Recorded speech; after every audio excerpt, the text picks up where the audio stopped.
Hello दोस्तों। मैं बात करता हूँ सिंधु सभ्यता की। सिंधु सभ्यता के बारे में पढ़ रहे थे और इसी को आगे पढ़ता हूँ। देखिए, सिंधु सभ्यता के निर्माता, इसके बारे में आज हम जानेंगे कि सिंधु सभ्यता के निर्माता आखिर कौन थे, क्योंकि यह बहुत ही विवाद वाला प्रश्न रहा है कि सिंधु सभ्यता के निर्माता कौन थे। भारतीय थे, अर्थात स्थानीय, अथवा कोई विदेशी थे। इसका निर्धारण करना एक बहुत ही कठिन कार्य है। फिर भी द्रविड़, सुमेर और आर्य जो है, इनके द्वारा जानने की कोशिश करेंगे। तो सबसे पहले मैं बात करता हूँ द्रविड़ लोगों की, कि जो द्रविड़ लोग थे इनके बारे में, है ना। जो देखिए, जो द्रविड़ विद्वानों उनमें से राखल दास बनर्जी प्रमुख थे। द्रविड़ लोग सिंधु सभ्यता के निर्माता थे, है ना। द्रविड़ लोग सिंधु सभ्यता के निर्माता थे और ये मत किसका था? राखल दास बनर्जी का था। इसी के साथ में देखिए, ये जो भीलर थे, इनका मानना था कि ऋग्वेद में वर्णित दस्यु अथवा दास को सिंधु सभ्यता का निर्माता माना जाता है।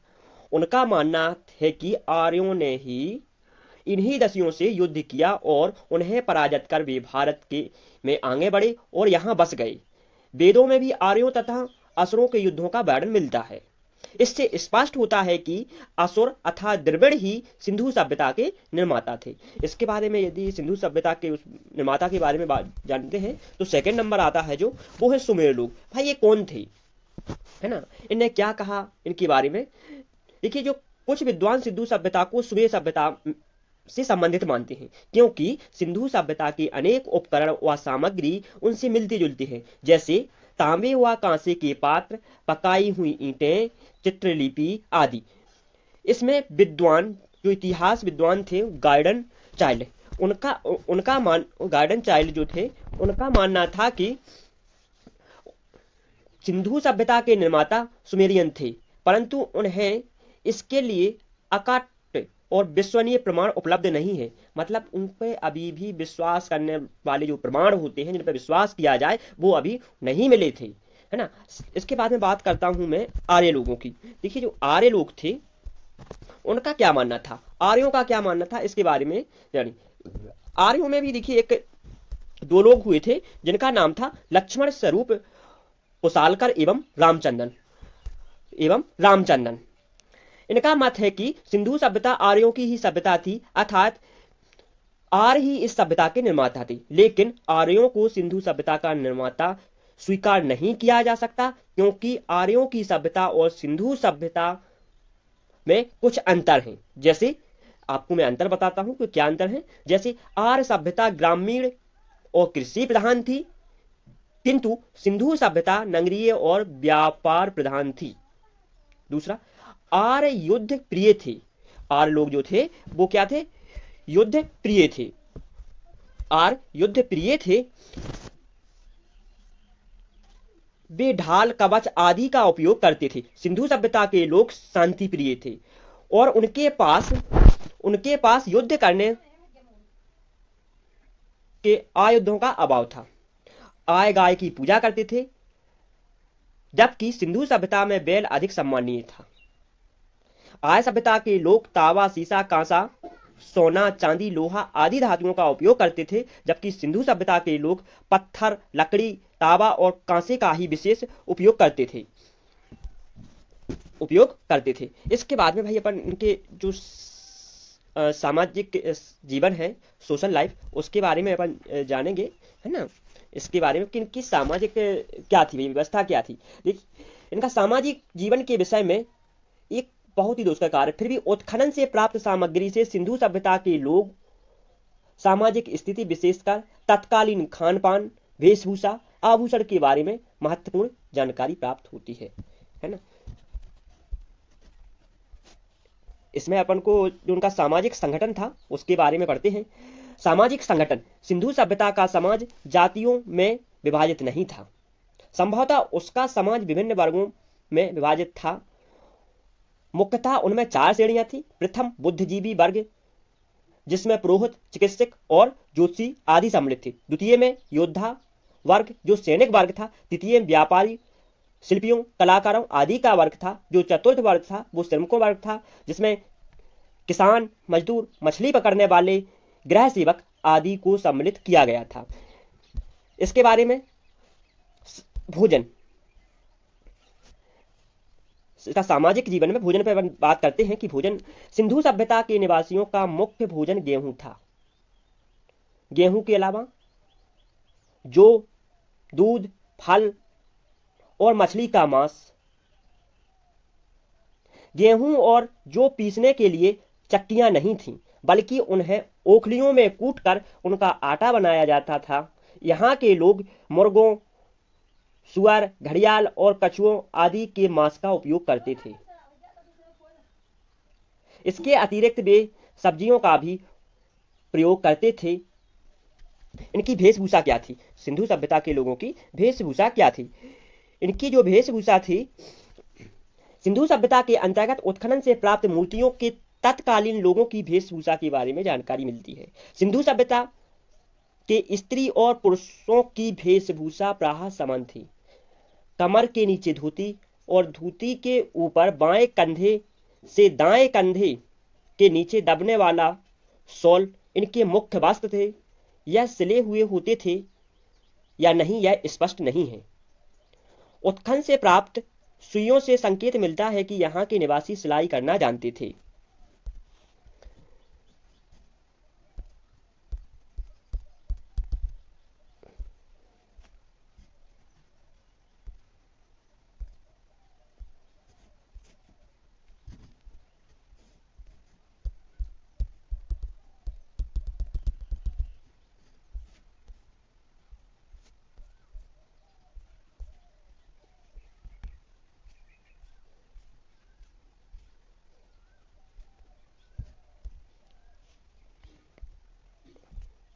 प्रसाधन, सामग्री एवं आभूषण। सिंधु सभ्यता के निवासी आभूषण के प्रिय थे। वे विभिन्न प्रकार से अपनी साज सज्जा किया करते थे। वे अपने केस विभिन्न प्रकार से सजाते थे। स्त्री एवं पुरुष दोनों ही लंबे केस रखते थे। ये लोग अपने केसों में सोने, चांदी अथवा तांबे की हेयर पिन भी लगाते थे। संभवतः स्त्रियां चोटी बनाती थीं, पुरुष दाढ़ी रखते थे, परंतु मूछों को साफ करने का प्रचलन था। पुरुष उस्तरे का उपयोग करना जानते थे।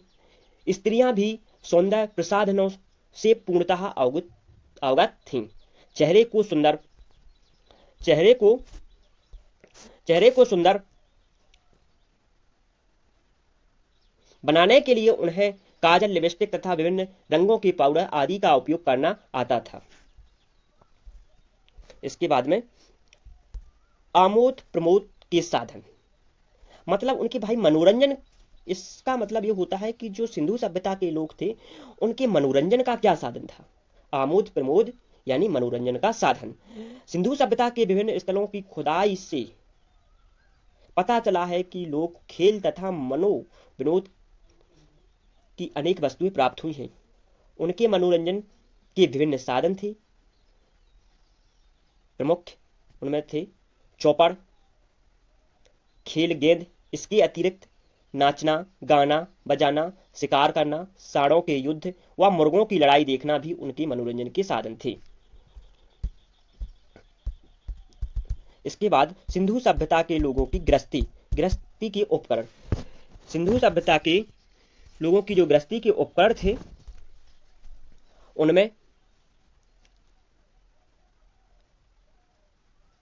मिट्टी, पत्थर, हाथी दांत, तांबे और कांसे से बनाई जाती थी।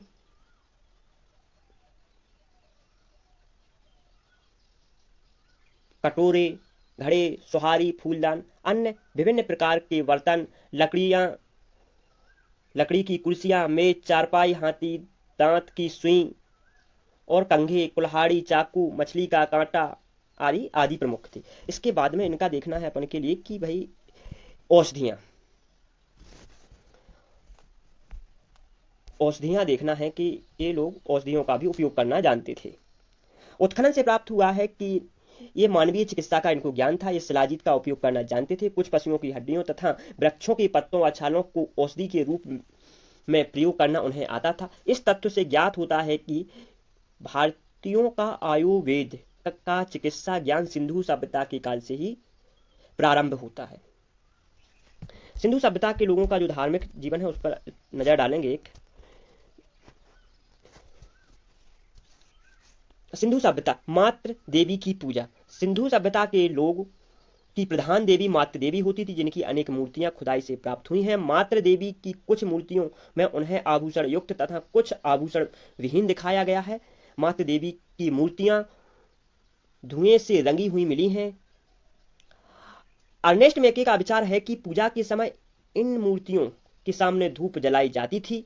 सिंधु सभ्यता के लोग मातृ देवी को संपूर्ण लोक की जननी मानते थे। इसके बाद में शिव पूजा। देखिए, जो सिंधु सभ्यता के लोग हैं उनमें शिव पूजा की जानकारी मिलती है। इस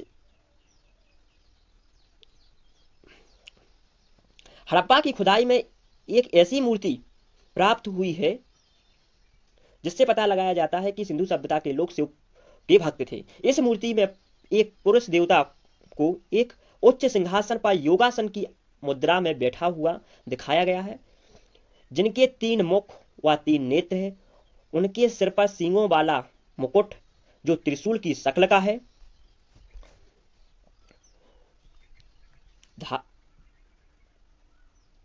इसके बाद में पशु पूजा। जो सिंधु सभ्यता के लोग थे वो पशु पूजा भी करते थे। देखिए, पशु पूजा सिंधु सभ्यता की खुदाई में अनेक मुद्राओं पर बैल, भैंस आदि पशुओं के चित्र मिलते हैं, जिनसे उस समय पशु पूजा किए जाने का अनुमान है। इसके बाद में सूर्य पूजा। सिंधु सभ्यता की खुदाई में प्राप्त कुछ मुद्राओं पर सूर्य के चिन्ह मिलते हैं, जिनसे यह अनुमान लगाया जाता है कि सिंधु सभ्यता के लोग सूर्य की पूजा करते थे। वृक्ष पूजा। सिंधु सभ्यता के लोग वृक्षों की पूजा करते थे। उस समय नीम, खजूर, शीशम, बबूल व पीपल आदि के वृक्षों की पूजा की जाती थी, किंतु सर्वाधिक पवित्र वृक्ष पीपल माना जाता था। मृतक संस्कार यानी अंतिम संस्कार। हड़प्पा और मोहनजोदड़ो के उत्खनन से प्राप्त सामग्री से ज्ञात होता है कि सिंधु सभ्यता के लोग मृतक संस्कार के लिए 3 प्रकार की विधियां अपनाते थे। पहला, मृतक को ज्यों का त्यों दफना देना। दूसरा, मृतक को पहले पशु पक्षियों का आहार बनने के लिए खुले में छोड़ देना और फिर उसकी अस्थियों को दफनाना। तीसरा, मृतक को जलाकर उसकी राख व अस्थियों को कलश में भरकर भूमि में गाड़ना। चलिए मिलते हैं नेक्स्ट वीडियो में।